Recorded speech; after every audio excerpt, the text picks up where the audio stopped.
Hello. Today you can't see my like a boss.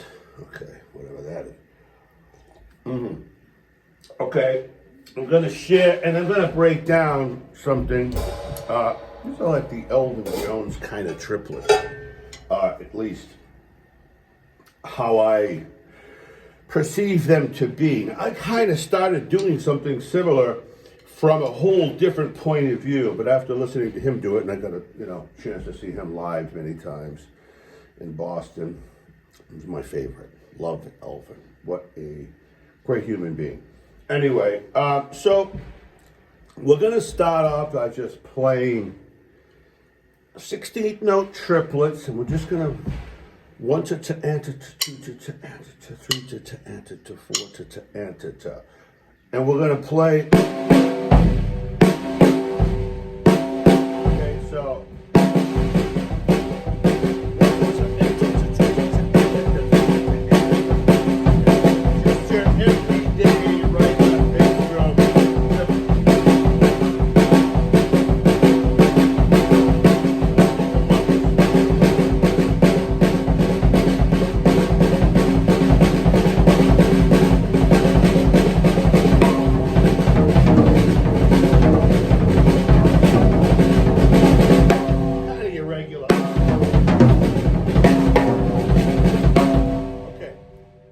We've all done that a million times. So now basically we're going to play a melody on the right hand only, and it's going to be from the Syncopation book.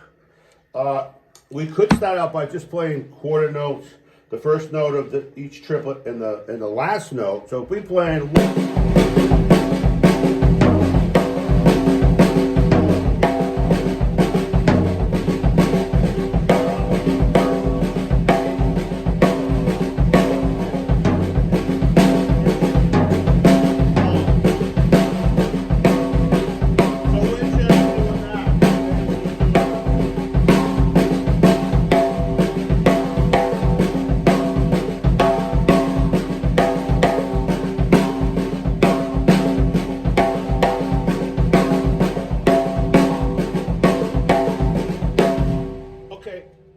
just the first measure of syncopation. 1,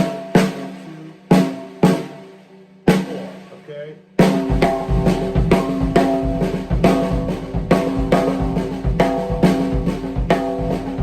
So the easy thing is that these all come on the right hand for now. So while we're doing that, when we're playing the second note from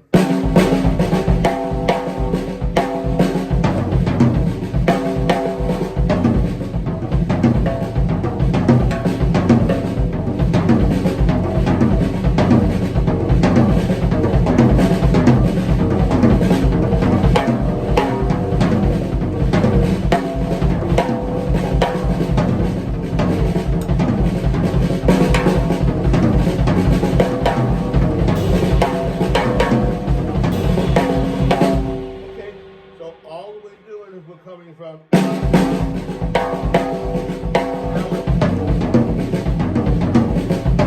We're just placing a tom note after the initial accent, so we have more of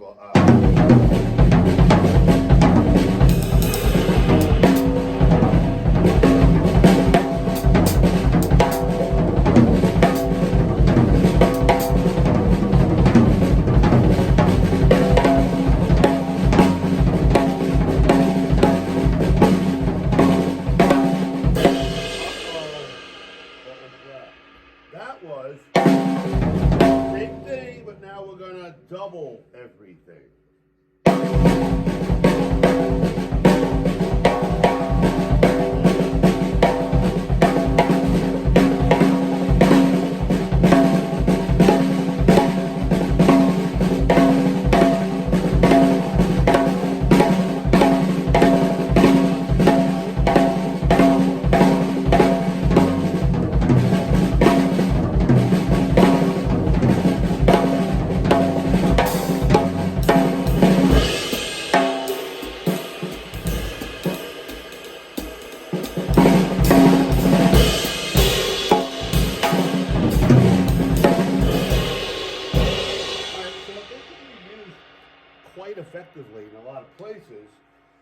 I would tend to maybe go.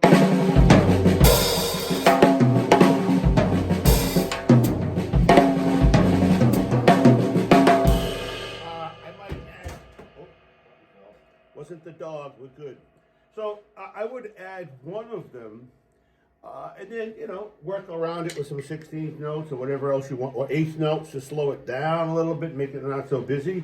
But yeah, I mean, we've all seen Elvin just, rip apart these triplets and they sound great. So remember, okay, let me get back into this.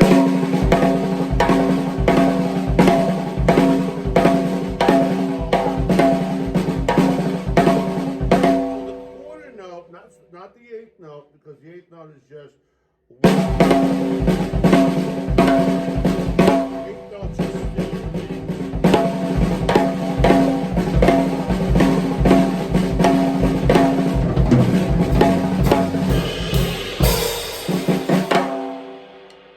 six stroke.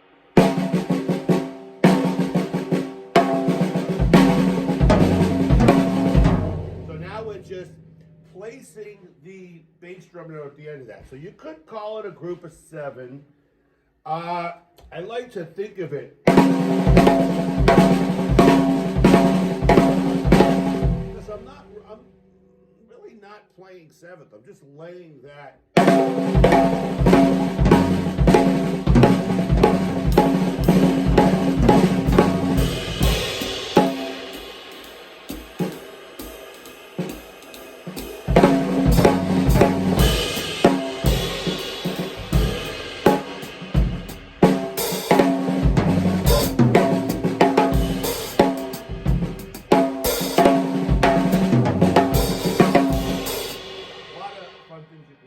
But think of it like that. They're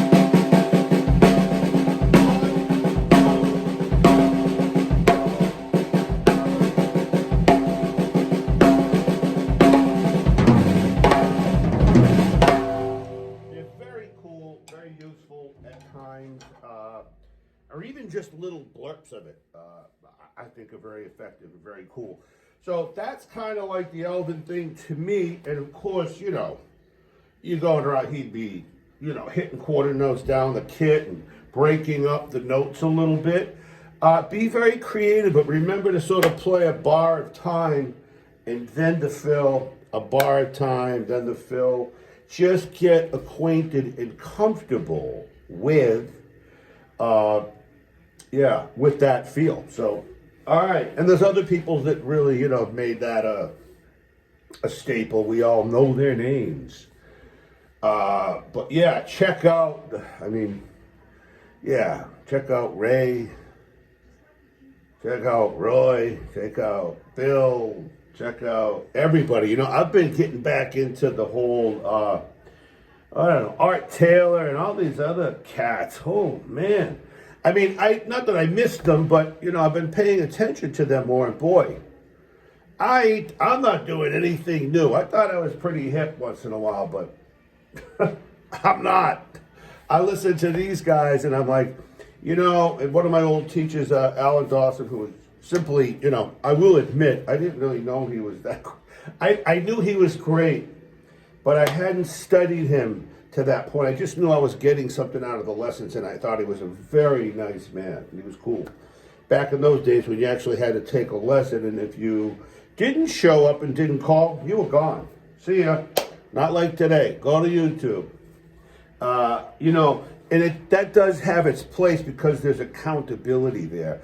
And you develop a relationship with your teacher, and hopefully you're getting, sent in the right direction. And I honestly feel like I'm super lucky, super lucky to have studied with Alan.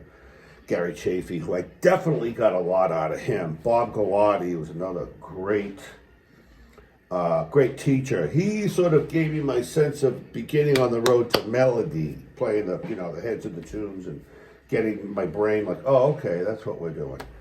Took a while, but Gene Roma was another guy. He was a great teacher. David Garibaldi, lucky, studied with him in LA. Casey Sherrill, Efren Toro was another great teacher. Ralph Humphrey from my odd meter stuff. Joe Picaro. Lots of, oh man, yeah. Peterson, man, another killer jazz guy. But yeah, Ralph Peterson, man. I studied with him here in Boston for a little while before he passed. Great guy. He was like an encyclopedia of jazz drumming. But study the Elvin thing. Go back. And then there's that whole crop of new guys that came after that in that era of Adam Nussbaum and all those guys. I mean, then the Bill Stewart clan along with Brian Blade, and then there's a lot of, and I think it put Gregory Hutchinson in that spot. He's another terrific player. There's a lot of great players. I mean, all you can say is wow. There's so many good people, but listen to them all. Check them out. Check out how they play time. Peace out. Happy Thanksgiving, guys.